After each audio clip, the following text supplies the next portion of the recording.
Vamos esperar o mestre gato entrar aí. Cadê o homem?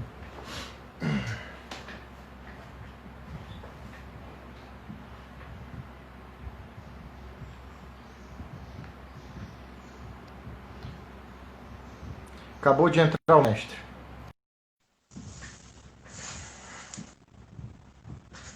Consegui sim, pode deixar, Pelicano. Vou fazer o mestre. Tá vindo o mestre Bob, obrigado pela presença. Voltamos, mestre. Ah, Hein, mestre? Então, enquanto a gente estava refazendo a live aqui, teve várias perguntas que está bem dentro desse aham. contexto, pelo menos eu entendo assim, né? Então, vocês ganharam os 3 berimbaus de ouro, né? Os 3 torneios. Nesse tempo, aproveitando uma pergunta de um dos nossos amigos da capoeira, já existia um sistema de treino do Grupo Senzala, o sistema de graduação, como é que era essa coisa do uniforme, porque a gente está falando aí de 66, né, 67, Aham. basicamente isso? É. Então, é o seguinte, quando a gente começou a treinar, a gente começou a treinar na base do, digamos, do método regional. A sequência de ensino, treinar os golpes. Mas a gente começou a fazer, talvez com influência também da capoeira, até daqui do capoeira, que a gente chama capoeira do senhor, a capoeira do Rio de Certo. Janeiro antigo, o pessoal treinava muitos golpes. É, é, e na mão, no saco, essas coisas assim, entendeu? Então começamos a fazer isso também. E aí, logo que a gente começou a dar aula, em 66, 67, a gente começou a dar aula para um grupo de 20, 30 alunos, entendeu? Então, a gente tinha que ter uma maneira de pegar e todo mundo treinar aquilo, porque tinha lá um tempo disponível lá de 1 hora, 2 horas, uma coisa assim. Então começamos a fazer, montar um método, influenciado, claro, pela academia do Meta Regional, mas começamos a desenvolver outras coisas. Que o Meta Regional é um método, é, eu diria assim, do mestre com o aluno. Né? É uma coisa de artesanal, entendeu? O mestre Bima pegava na mão do aluno, ele aprender a gingar, essas coisas assim, e mandava ensinar a sequência, mandava o outro ensinar, essas coisas assim.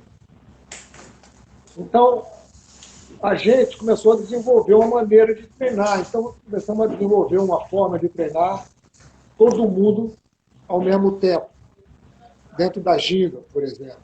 Aí começamos a fazer, por exemplo, trabalhar, fazer uma ginástica baseada nos movimentos da capoeira. Em vez de ficar fazendo correr, fazer abdominal, flexão, esse negócio, a gente começou a fazer, bom, vamos dar ao para um lado, ao para o outro, e gingar, e descer, rolê, esse tipo de coisa assim.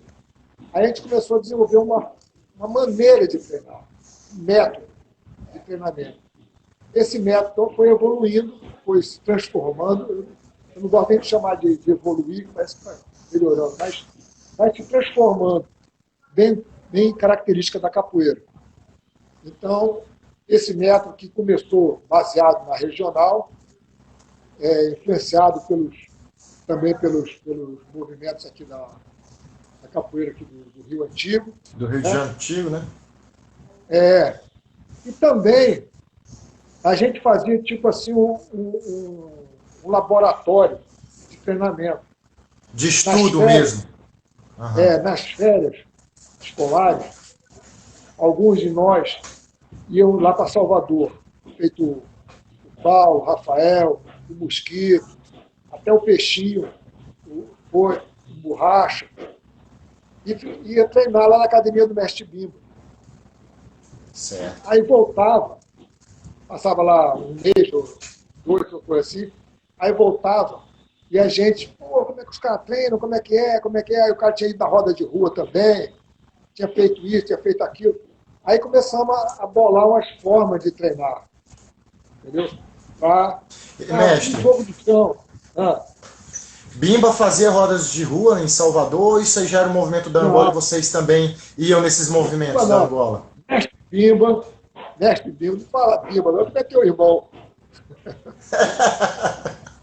Tá bom. Mestre Bimba, não, a academia dele era. Eu falei mestre porque eu acho que cortou ele. É, a academia lá do México, eu nunca treinei lá. Eu visitei uma vez, mas em Certo. 1978. Mas eu nunca participei dos treinos, esses negócios. Mas pelo que eu converso com meu amigo Tapuã, acordeon, que foram alunos do mestre Bino, o mestre tinha um treinamento só na academia dele e lá na Roça do Lobo, lá no outro lugar lá, ele fazia lá no domingo, fazia tipo exibição, essas coisas assim, entendeu?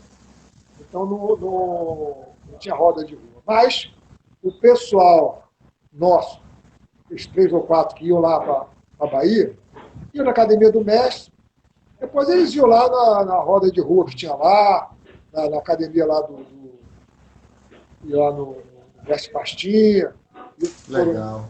outra roda de rua, esse negócio, e jogava os caras. Né? Aí na volta, o cara fazia um movimento assim, fazia um movimento assado, e a gente tentava ver, pô, vamos treinar isso aí e tal, um jogo de chão, como é que é e tal. E a gente começou a desenvolver umas maneiras de treinar, entendeu? Tipo uma sequência de treinamento. E isso aí foi gradativamente montando um sistema esse ano de treinamento, né? Que se mostrou muito útil. Todo mundo xingando ao mesmo tempo, fazendo a ginga, descendo, fazendo os golpes. Né? Meu amigo Cláudio Danadinho também passou um tempo lá na Bahia, ele fazendo parte do show lá com camisa roxa, ele voltava também, sempre com mais dicas, entendeu? E a gente, então, isso aí tudo a gente foi incorporando e foi transformando essa capoeira nessa capoeira. Vários elementos. E mestre, É, nesse momento aí já alguns já iam dizer entre vocês que estava sendo criado um estilo senzala, porque tem muitos capoeiristas que falam isso, né? Ou vocês não não, viam dessa forma? a gente não via dessa forma, não. Nunca vimos dessa forma. A gente fazia capoeira. Não era capoeira regional porque não seguia o método do mestre Bimba, exatamente. Entendeu? Eu tinha sido influenciado muito pela capoeira do mestre Bimba, pela capoeira do mestre acordeon, do mestre camisa roxa, do pessoal da Bahia, entendeu? Depois ele teve contato com o Paulo dos Anjos, João Pequeno, João Grande, né? Então, todos eles influenciaram a gente. Né? Isso aí a gente está falando aí da década de 70. O senhor já tinha concluído a sua formação de engenharia? Me formei em engenharia em 1970. Aí eu fiz 70. Aí eu fiz uma pós-graduação, fiquei na universidade durante quase 3 anos. Aí depois eu comecei a trabalhar direto em engenharia. Certo. Aí comecei E a... trabalhei como engenheiro mergulhador, em vários lugares aí do Brasil. Depois eu fiquei trabalhando como engenheiro de recursos hídricos. Certo. E aí, nesse momento, assim, como é que foi a estruturação enquanto organização do trabalho? A parte de metodologia, de treino, dá para se ter uma compreensão, como o senhor falou. E a parte de estruturação, por exemplo, uniforme, graduação, quando vocês acharam que isso era necessário?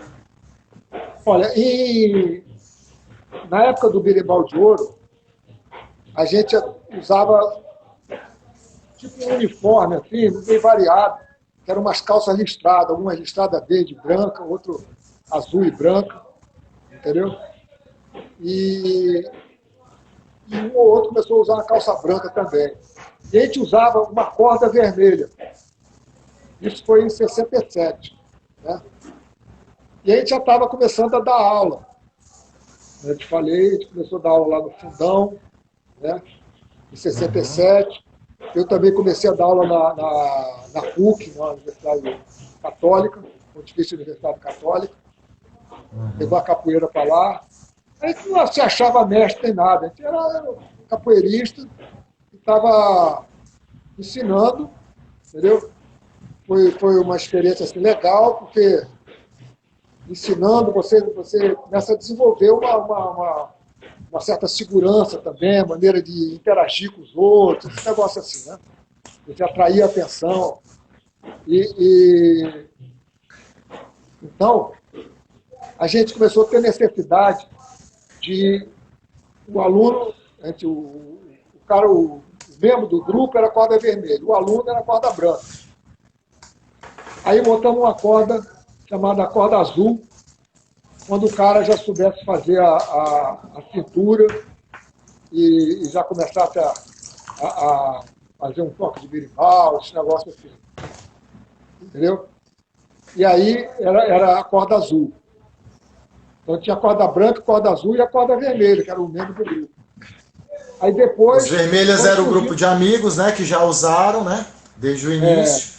Né? Aí, isso em 67, já tinha um número maior de gente. A gente já tinha saído lá já estava lá saiu do Largo do Machado e foi lá para o Corme Velho, na casa lá de um dos capoeiristas lá, o Elinho, ofereceu, a gente ficou na casa dele, treinava lá 3 vezes por semana, e no sábado era roda.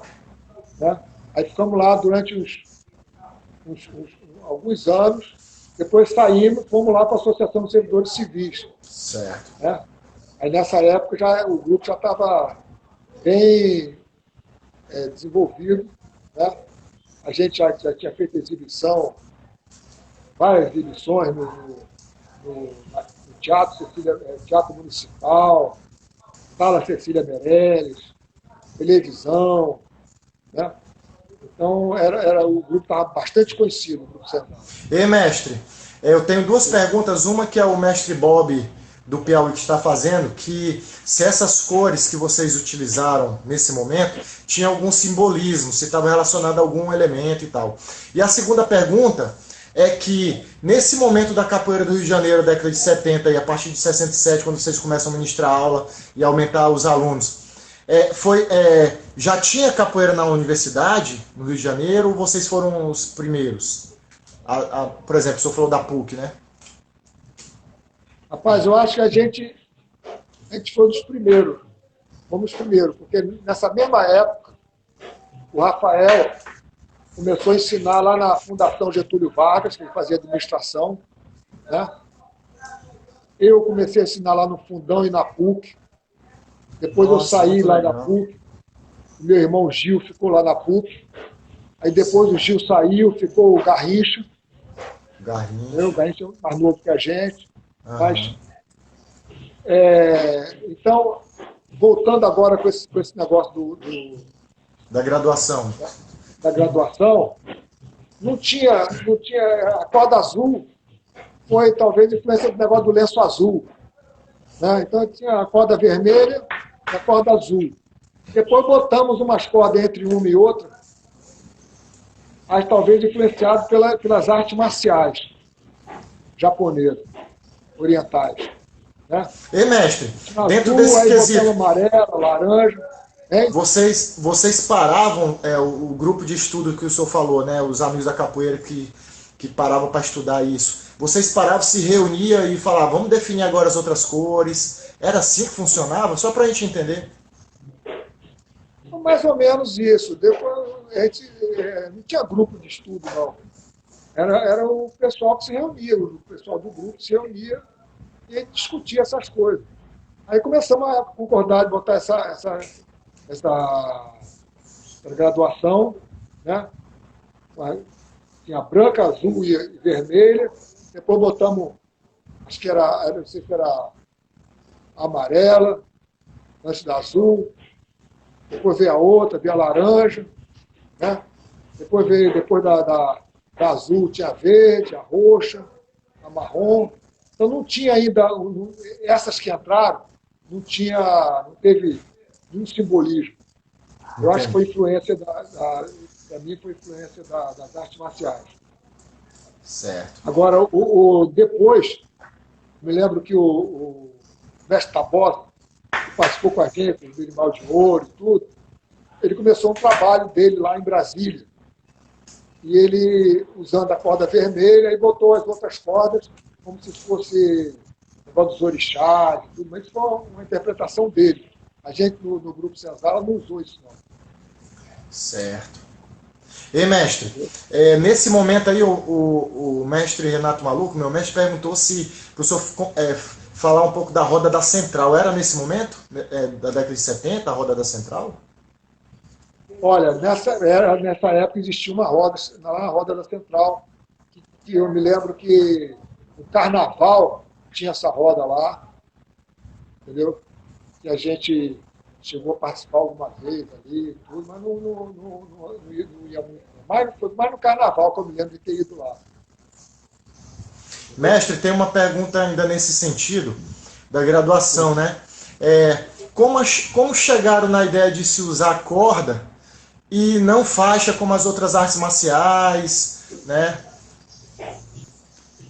Como foi? Como é que chegou a corda?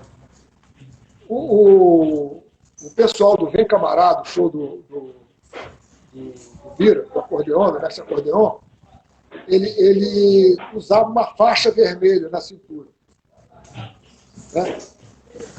Aí nós achamos mais fácil... Eu já vi uns vídeos desse aí. A gente achou mais fácil usar uma corda vermelha. Entendeu? Achou mais prático. Aí passamos a usar a corda. Entendeu? Não teve assim uma... Aí eu me lembro que em 71, 72, começou um movimento de organização da capoeira. Certo. E aí, no departamento de capoeira, na Confederação Brasileira de Pugilismo, e os caras começaram a organizar o negócio da graduação. Até chamaram a gente para ver se a gente usava aquela graduação, e a gente achou que não tinha sentido. A gente já tinha nossas próprias cores e tudo, e que a capoeira era uma cultura popular, não era um esporte, entendeu? Um uniforme, esse negócio assim. Então, a gente não se ligou muito nesse negócio, não. Certo. Então, A gente falou aí um pouco dessa década de 80, entrando na década de 80, né? Do seu lado de formação, o senhor já tinha sido formado em engenharia, já estava começando a trabalhar. O senhor acha que até chegar nesse momento a capoeira lhe ajudou de alguma forma? Ou foi meio que como é que o senhor conseguiu lidar? Eu sei que o senhor falou que o senhor conseguiu ter uma certa disciplina e tal, mas como a capoeira conseguiu fortalecer também esse lado profissional, né? Se exigiu mais do senhor? Como é que se construiu também, por meio da capoeira, a relação familiar, depois o senhor passou pela faculdade, né? O que mudou? O senhor enxergava que o grupo ia ter uma dimensão depois da sua formação acadêmica, por exemplo? Não enxergava.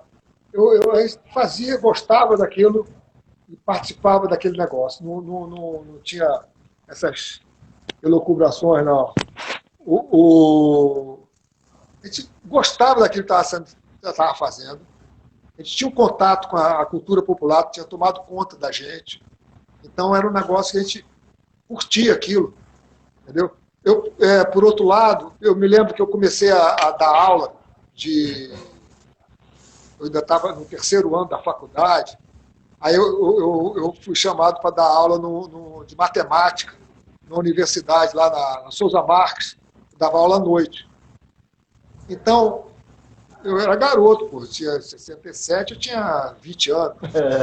20 anos, estava no auge físico e mental. Então, a capoeira já tinha me dado uma certa segurança na lidar com pessoas. Então, para mim, me Legal, ajudou mestre. nesse sentido. Eu fui dar aula com uma turma de 100 alunos, era uma turma grande, né? Então, para mim, foi tranquilo. Eu ia sozinho ali, na frente, 100 alunos, os caras, a maior parte era mais velho do que eu, que era um curso à noite, né? Pessoal que geralmente trabalha, não sei o quê e tal. E eu fiquei à vontade. Então, isso aí me ajudou nesse sentido, né? E na vida, de uma maneira geral, né? Essa cultura da capoeira, a gente vai aprendendo as malandragens da vida, essas coisas assim, né? E a lidar com situações diferentes, né? Isso me ajudou sempre na vida toda. E eu comecei a namorar minha mulher em 67, né? E foi desde o início, eu namorava ela e eu já fazia capoeira, ela começou a me acompanhar. Então, fez parte do nosso dia a dia, a capoeira, meus amigos da capoeira, tudo. Então, a Pimpa sempre fez parte desse contexto. Então, foi uma formação, meus amigos que vieram, que cresceram ali, o Mestre Suassuna, o Paulo dos Anjos, entendeu? Ezequiel, Itapuã, Acordeon, Camisa Roxa, são os caras que a gente deu muito bem, foram muito amigos, foi muito importante na formação da gente. Né? Mestre, se fosse para o senhor valorar esse momento, né, da sua vida, né, dessas coisas que estavam se encaixando por meio da cultura popular, né, como um todo, como é que o senhor coloca valor nisso? Que tipo de valores mais morais o senhor coloca com a ajuda da capoeira em todo esse seu momento da vida até a década de 80 aí? Porque é um jovem, né? Valores morais, assim, que tipo de valores morais? A questão dos afetos, né? Tem a questão da amizade, né? Esses valores, eles contribuíram para a sua formação enquanto jovem, que estava saindo da adolescência, entrando na fase adulta, depois entrou na academia, conseguiu se formar e conseguiu também ter uma responsabilidade dentro da capoeira, né? Por conta de tudo isso, né? Explica um pouco esse relacionamento. Porque a gente vive muitos problemas hoje dentro da capoeira pela falta de o aluno da capoeira conseguir lidar com tantas coisas dentro desse contexto, né? Às vezes para de estudar, às vezes não consegue ter uma formação, né? A capoeira, ela te dá um status diferente. Ela te dá um status digamos, do artista, da pessoa que se expressa através de uma arte. Né? Então, isso aí é muito importante, porque com isso, você se realiza como pessoa. Né? Você mostra mais a sua identidade, essa coisa assim. Então, ela tem essa capacidade muito, muito forte de te alimentar. Eu acho que na autoestima, na interação com o mundo, com a sociedade, com as outras pessoas. Ela cria um ambiente, digamos, uma capilaridade entre as pessoas, de você se entender, de você dar uma risada legal, de trocar uma ideia, né, de curtir a presença, a participação da pessoa ali. Então, isso são os valores assim subjetivos que a capoeira me deu muito. Eu agradeço muito a capoeira até hoje. Estou aí, né, apesar de já estar cheio de limitações físicas e tudo, mas é uma coisa que me atrai muito por causa disso. Porque ela tem essa capacidade de interação, né, de você ficar junto com as pessoas e curtir a presença das outras pessoas e curtir a vida, né? Ter prazer nos momentos que você passa. Eu acho que Maravilha. Isso aí foi muito importante. Perfeito, mestre. Mestre, tem uma dúvida aqui. Muito obrigado por essas palavras, mestre. Muito incentivador. Nesse momento aí do sistema de graduação e dessa organização de trabalho, de metodologia, de semi-graduação de calça. Tem um amigo aqui que pergunta se outros grupos, né, utilizavam calças de malha, cordas, nesse momento que vocês estavam organizando assim. Mas eu não me lembro se eu. Quando a gente começou, por exemplo, lá na academia do mestre Arthur Emídio, não tinha uniforme. Me lembro que cada um ia de um jeito. No Berimbau de Ouro, os grupos se apresentavam com mais ou menos com um uniforme assim parecido, mas não era um uniforme ainda. Então isso começou posteriormente a isso, entendeu?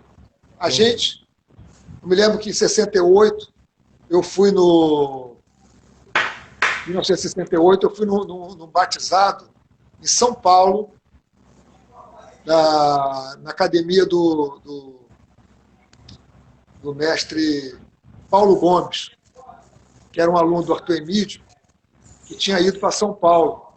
Então ele fez uma formatura. Uns 3 anos depois, ele foi em 65, e quando foi em 68, ele fez uma primeira formatura. E me convidou para ir lá.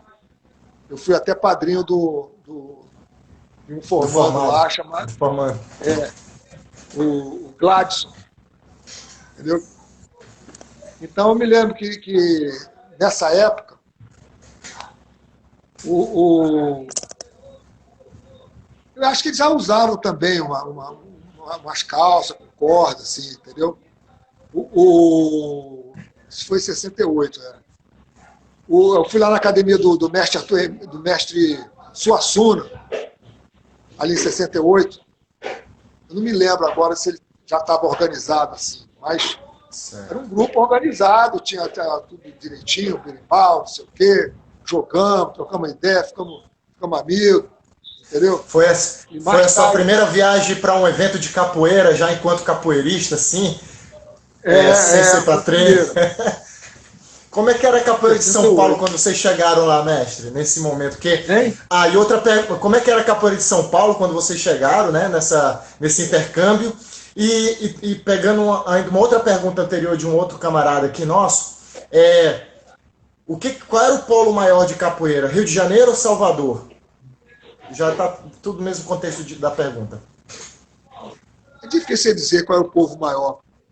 Não, polo, né? Onde tinha mais organização, sei lá, de grupo, trabalho, mais alunos treinando, enfim. É basicamente isso. Quando? Em 1968?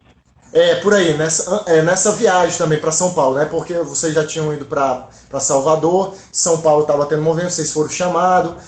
Então, como é que foi essa experiência? Como é que era a capoeira de São Paulo, né?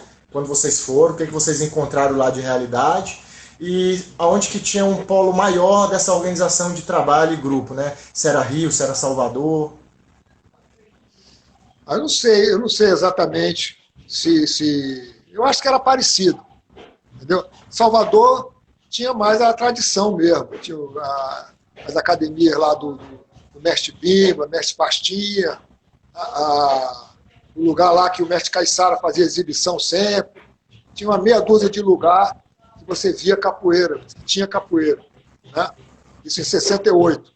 Aí em Santa Amaro tinha capoeira, eu me lembro que em 68 eu fui a Salvador, passei lá uns 15 dias, 2 ou 3 semanas, não me lembro, mas aí o mestre Camisa Roxa, finado Camisa Roxa, me levou lá, me mostrou lá a academia do mestre Bimba, lá o Caiçara, me levou lá em Santa Amaro, né?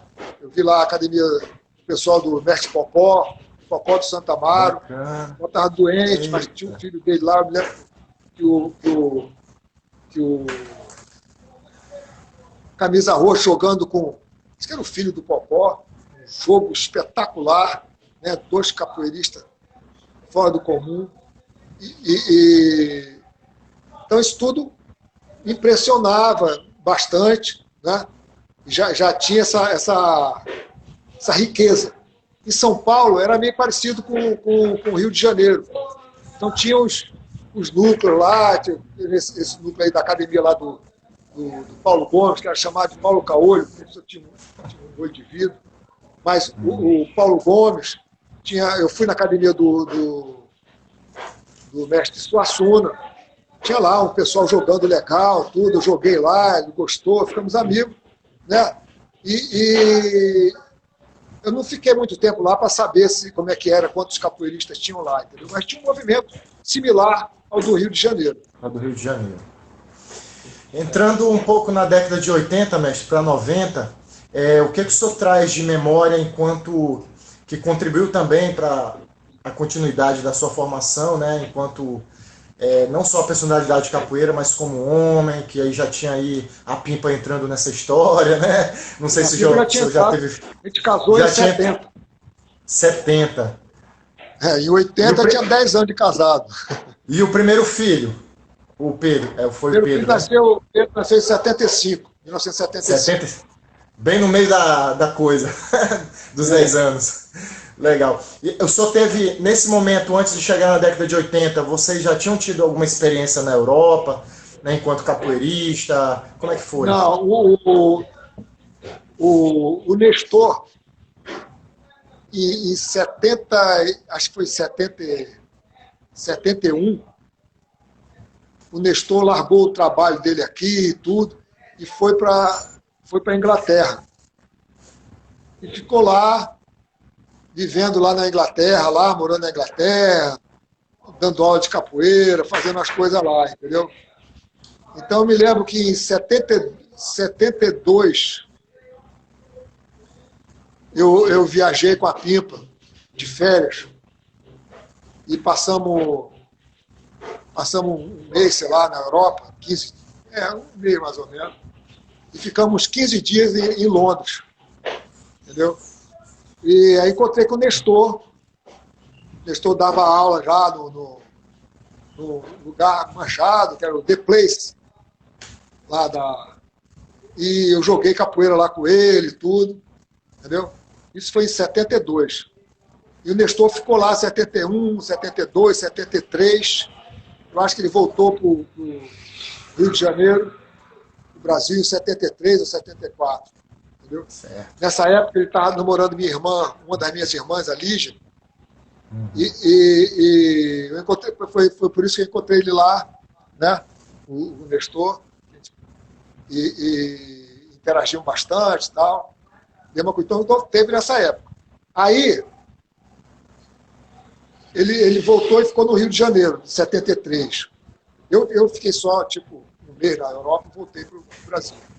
Mas na década de 80, acho que foi em 83, 84, uns dois alunos nossos, alunos do Garrincha e do Peixinho,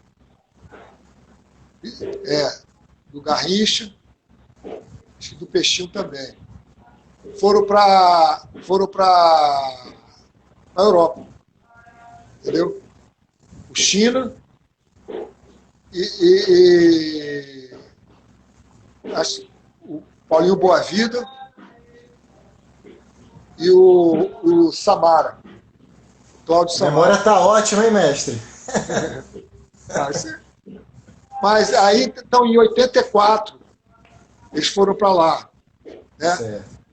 E ficaram, acho que em Paris, por volta de Paris, não sei se o Samara já foi direto lá para a Holanda, né? Mas eles eram iniciantes de capoeira.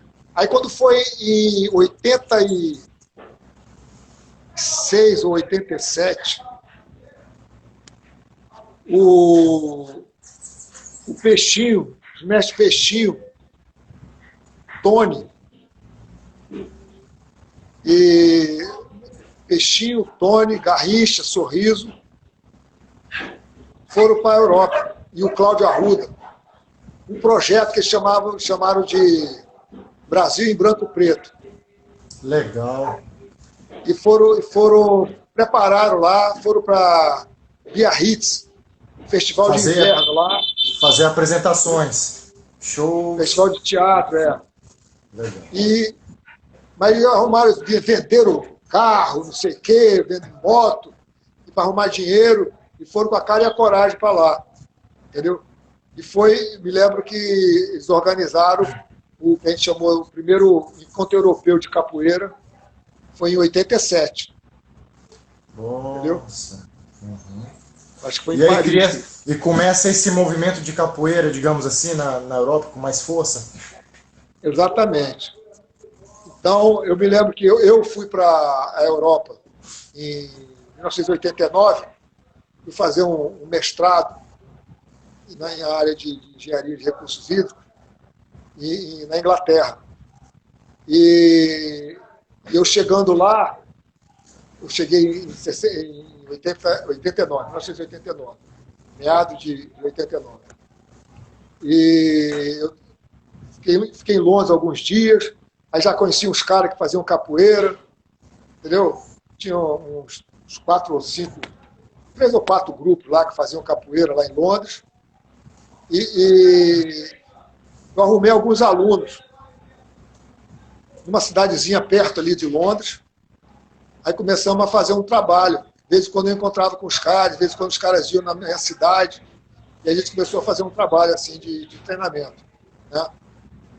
Isso foi em 1989. Quando foi 89. em 90, eu, antes de voltar, fiquei um ano, né, fiz o mestrado e tal, e voltei.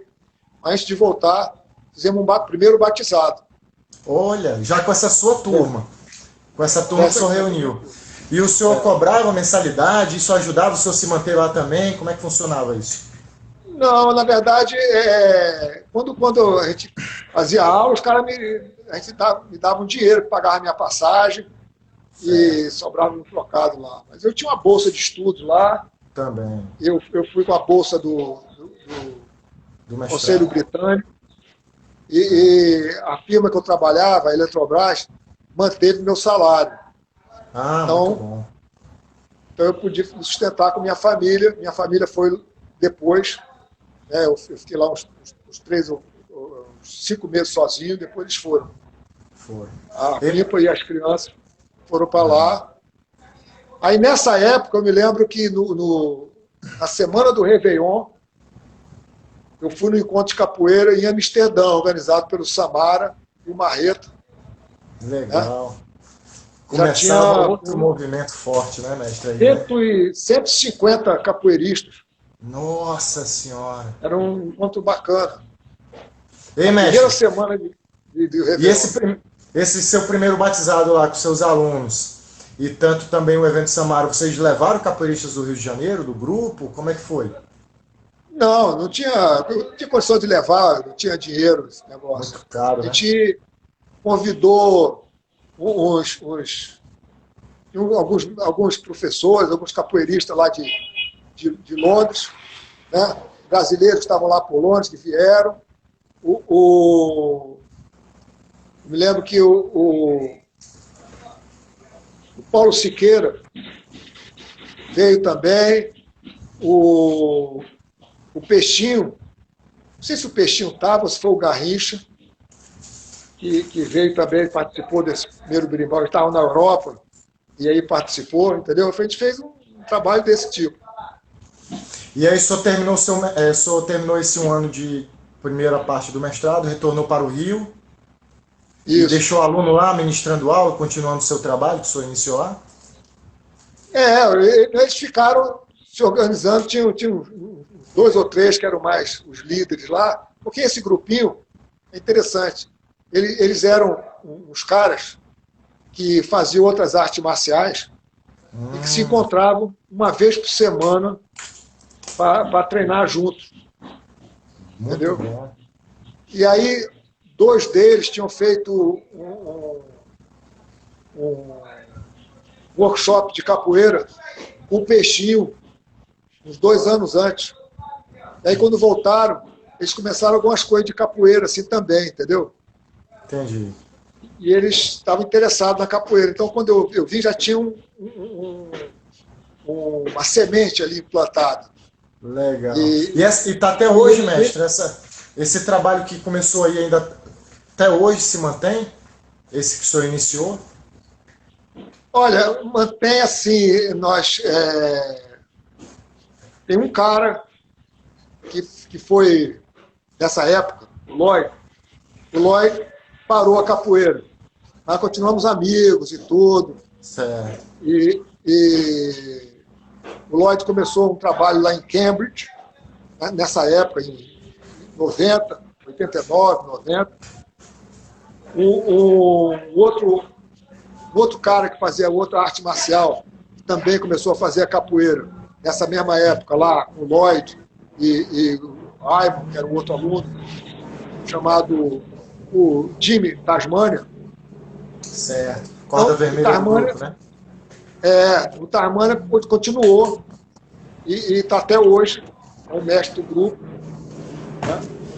E está lá em Newcastle. Ei, mestre, da década de 70 até o final da década de 90, ali entre nos 2000, qual foi o seu maior desafio, assim, enquanto capoeirista, que também já tinha um outro lado profissional, né? Porque, querendo ou não, a capoeira se tornou também com valor profissional, né? Porque o senhor começou a ter um trabalho dos dois lados, né? Mas qual foi o maior desafio para continuar na capoeira, continuar dentro dessa perspectiva de grupo, de organização? Porque eu acredito que quando o senhor retornou da Europa para o Rio, deve ter pensado muitas coisas, né, em termos de grupo, o lado profissional. Explica um pouco nesse sentido, assim. Eu nunca trabalhei com a capoeira assim como se foi profissionalmente, entendeu? Viver daquilo, porque vivia da engenharia, né? Então a capoeira para mim era uma parte importante, mas não era profissionalmente, eu dependia da capoeira. Então, isso para mim foi até legal, porque eu não tinha que sacrificar interesse, digamos, Entendi. da capoeira por causa da profissão, né? Comercializar. Eu nunca tive isso. Mas, como te falei, a capoeira sempre me acompanhou. Eu junto, né, fazendo a capoeira e fazendo o meu trabalho, tudo. E a gente, quando eu voltei, a gente começou a organizar já antes, eu acho que foi em 84, foi 84, a gente participou lá de um. Espera um instantinho, deixa eu ver. Epa, deixa eu consultar aqui. Aproveita e pega uma água, mestre. Epa! E aí, turma, vamos dar um joinha aí para quem tá gostando da live, hein? Nada do que beber da fonte das nossas referências, né? Nossos detentores.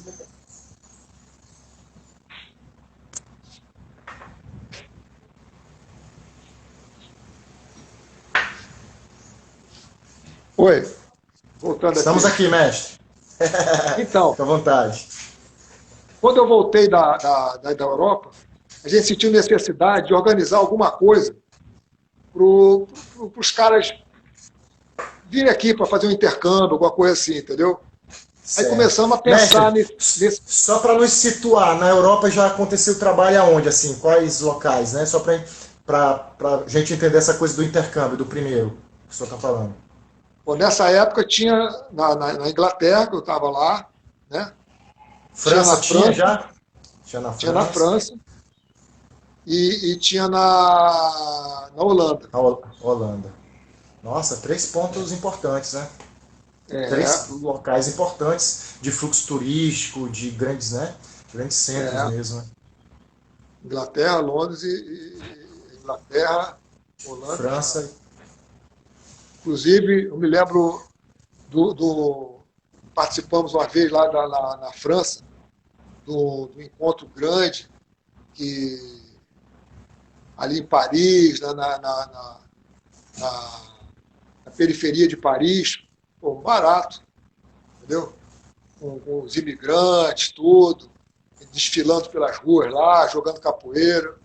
Muito legal. Qual é a sua percepção dessa época na Europa da capoeira, né, na perspectiva de trabalho mesmo, que que os europeus tinham em relação à capoeira? Qual era a visão deles, né? Vocês estavam inserindo algo muito novo, né? Muito brasileiro, né? Como é que era? É, Traz essa percepção pra gente, mestre. eu dizia a eles que eles tinham que vir aqui no Brasil para entender um pouco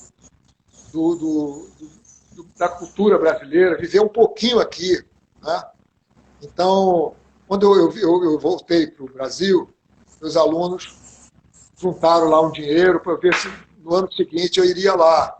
Então, aconteceu, eles juntaram dinheiro, eu fui, né? Em 91, fizemos um outro batizado, e assim foi, durante alguns anos. Quando foi em 94, o Suassuna, o mestre Suassuna, organizou um evento muito legal ali lá em Ubatuba. Foi o primeiro capoeirando. Né? Esse é o campeonato que alguém perguntou aqui se foi o primeiro. Não, não foi campeonato, era um encontro de capoeira. Certo. Né? Era um encontro de capoeira que a gente interagia. Eu me lembro que a gente levou o mestre João Pequeno, estava aqui por causa de um evento do mestre Boneco.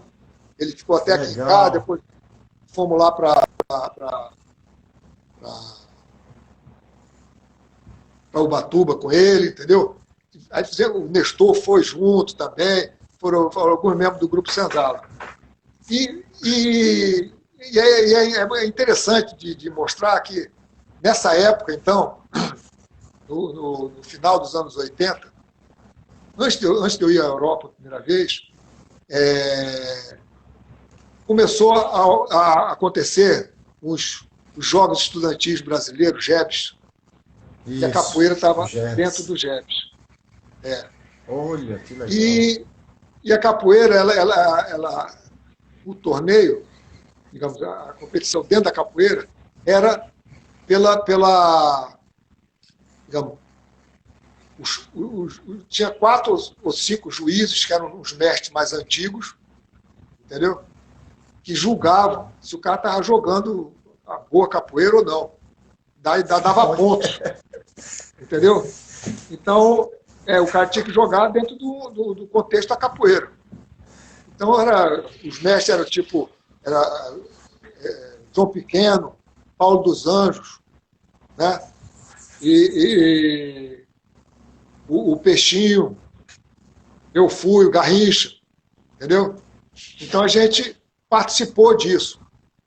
Então, isso aí começou a haver uma interação maior com esses mestres da turma antiga, né, da velha guarda, e também desses mestres que estavam surgindo, feito eu, Peixinho, os outros aí, Itapuã, entendeu? Então, isso foi no final dos anos 80. Então, isso deu um novo Ezequiel, deu um novo boom na capoeira, né, na forma cultural. Né? E a gente, quando eu fui para a Europa, eu sempre falava essa coisa, dessa vivência, essa convivência. João Grande, mestre João Grande, né, o jeito da gente dar e tudo, era uma coisa que é difícil até de você definir, mas essa vivência, essa convivência que faz parte, você entender um pouco da cultura da capoeira. Né? Essa troca de ideia depois, conversar, tomar uma cerveja, jogar a conversa fora. A camaradagem, né? A camaradagem. Eu me lembro que num desses encontros que a gente fez, eu voltei da Europa, eu comecei a pensar também em organizar alguma coisa de maneira que os alunos pudessem vir aqui. Entendeu? Fizesse uma integração cultural com a capoeira. Aí andei conversando com o Suassuna também. Tal. Aí o Suassuna organizou esse lance do Ubatuba. Capoeirando. Em 94. Tá? E eu participei lá, levei o pessoal, tudo. Aí depois a gente organizou um aqui em Arraial do Cabo, né? E lá em Ilhéus também. Foi lá em Léo, depois em Arraial do Cabo, não me lembro agora qual foi o primeiro. Mas a gente começou a crescer nessa organização, né? E fazer esse intercâmbio, chamar os alunos de fora para viver isso, para vivenciar isso. Né? Pegou um novo formato, né, mestre? Exatamente. Né? Eu me lembro que um desses meus alunos que vieram, o Jimmy, o Tarmania, ele veio aqui, a gente tinha organizado um negócio, aí teve um batizado também lá no Paulinho Sabiá, mestre Paulinho Sabiá.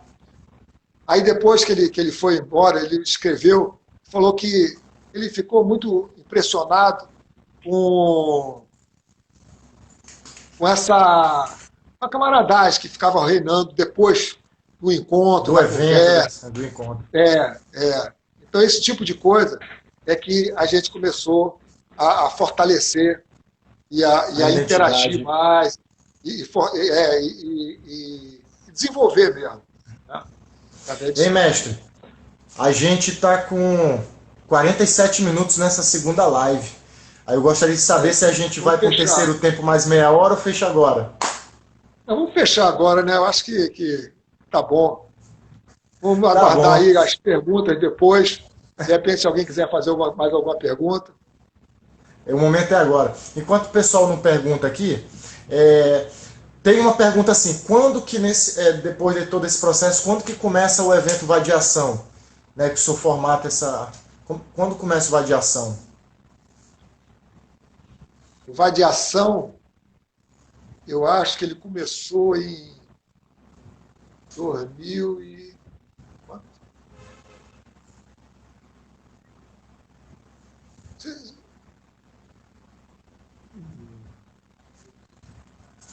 Rapaz, eu não sei, eu tenho que ver, eu tenho meus registros aí, mas eu não sei de cabeça. Mas acho que foi em 2007, por aí. Certo. O que o senhor poderia dizer, né, enquanto... Acho que foi em 2007. 2007.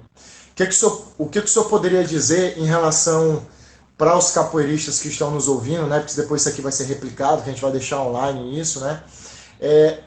Esses dois lados do ser humano, né, enquanto capoeirista, tem a parte capoeirista, tem a parte humano, como entrelaçar isso para que a gente continue fortalecendo essa identidade da capoeira daqui a curto, a médio e a longo prazo, né, para gerações futuras, né? Qual seria a sua indicação para que isso fosse fortalecido, né? Eu acho que é muito a aceitação da diversidade, né? De pessoas que são diferentes e a maneira de jogar, você interagir, aceitar e aprender a conviver com isso, né? Isso é importante na capoeira e só através disso aí que a gente mantém essa união. Aqui dentro do Grupo Senzala, por exemplo, a gente curtia muito a amizade entre nós e tudo, apesar de nós sermos muito diferentes uns dos outros, tinha gente de tudo quanto é tipo, né? Mas a gente sempre se deu muito bem. E sempre unidos por esse interesse na capoeira. Mas não tinha esse negócio da competição. Não, quero ser melhor do que fulano. Entendeu? Isso aí que eu acho que é uma coisa que atrapalha. Mas você tem que desenvolver esse lado do aprendizado humano. Né? Continuar dessa forma que eu acho que é onde a gente evolui. Né? E fazer... trabalhar essa solidariedade. Agora está havendo um movimento também, a capoeira solidária, né? Que a capoeira é uma ferramenta de inclusão social, né? de interação. Isso que você estava perguntando na Europa, por exemplo, eu acho que eles sentiam muito isso, que na Europa, no mundo, no primeiro mundo, de uma forma geral, as pessoas são muito isoladas, estanques. Elas têm um interesse, eu treino karatê, ele se encontra ali para treinar, tudo, aí está bem com todo mundo, sai tomar uma cerveja e tal, mas volta, cada um vai para sua casa, não vai na casa do outro assim não. Né? Entendi. Mas na capoeira, a gente desenvolve isso.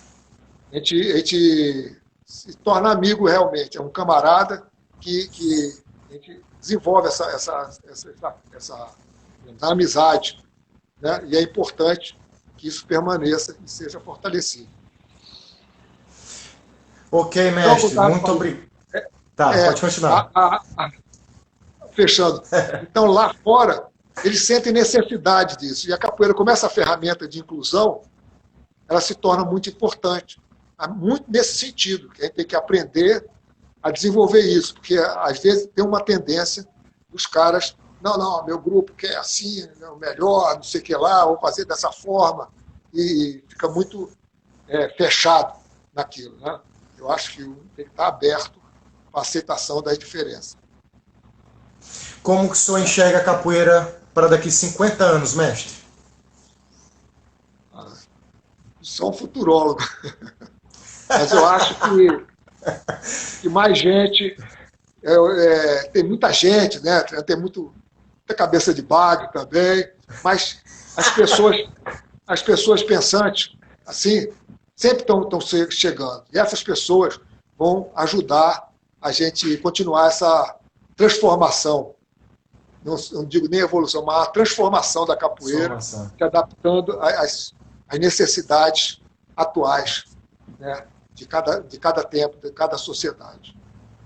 Mestre, muito obrigado por essa experiência da grande roda da sua vida, que envolveu a todos nós, né? Quero agradecer aqui o senhor de coração. Nosso diálogo está sempre continuando, porque a gente está desenvolvendo alguns trabalhos. Muito obrigado por o senhor ceder aí 2 horas de uma conversa fantástica. Vários mestres participaram. Diz que o senhor está com uma cabeça muito boa, o mestre o Gavial. Ei, mestre, muito obrigado. O senhor tenha um obrigado ótimo... a você, obrigado a todos final aí. De dia de descanso. Forte abraço aí para todo mundo. Boa pandemia, valeu, boa como é que se diz? Isolamento, né? Até mais, mestre. Obrigado. Paz e luz para o senhor. Tchau.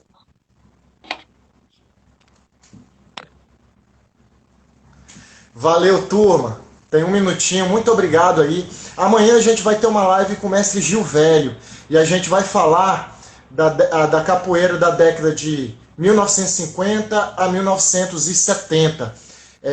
O nome da live é História Oral, né? Então o mestre está fazendo uma relação entre a capoeira do Rio de Janeiro e a capoeira de Salvador.